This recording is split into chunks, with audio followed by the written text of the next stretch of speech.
இப்ப இந்த ரெவென்யூ பண்றது, செந்தில் பாலாஜி பண்ணது, இது எல்லாமே எந்த ஆட்சியில இந்த மாதிரியான பயங்கரமான மக்களுக்கு எதிரான ஒரு விஷயம் ஊழல் நடக்கிறது எந்த ஆட்சியில அதிகமா ரெண்டுலயுமே நடக்குதுன்றதை விட ஊழலுக்கு விதை போட்டு அதை பாதுகாப்பா சயின்டிபிக்கா திருடுற ஒரு டெக்னாலஜி வந்து யார்கிட்ட இருக்குன்னா அது எல்லாருக்கும் தெரியும். இதுல நான் சொல்றது என்ன மட்டும் பயப்படணும், திமுக தான். ஏன்னா சர்க்காரியாக்கே அவ்வளவு அல்வா கொடுத்தவங்க திமுக. கம்யூனிஸ்டுகள் உட்பட ரொம்ப தலைக்குழிவான ஒரு விஷயம், கம்யூனிஸ்டுகள் உட்பட வந்து செந்தில் பாலாஜி அரெஸ்ட் பண்ணதுக்கு வந்துட்டு குரல் கொடுக்குறாங்க. இதுதான் கடைசி ஆட்சியா இருக்கும் திமுக.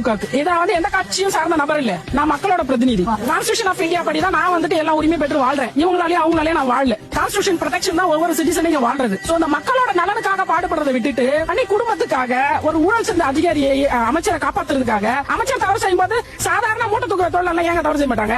அதிகாரியை சரியாக வழிநடத்தாம போனது காரணம் கவர்மெண்ட் தானே. It is government failure. அதிகாரிகள் தான் தவறு செய்யறாங்கன்னு சொல்லிட்டு ரூலிங் கவர்மெண்ட் சொல்லுதுன்றீங்க. இப்ப ஃபார் எக்ஸாம்பிள் வந்துட்டு ஒரு பாட்டிலுக்கு 10 ரூபாய் வச்சு விக்கிறாங்க. அந்த 10 ரூபாய் யார் அதிகம் வச்சுட்டு ஒரு 10,000 சம்பளத்துக்கு வேலை செய்யற டாஸ்மாக் ஊழியர்களை போய் மிரட்டுறது யாரு?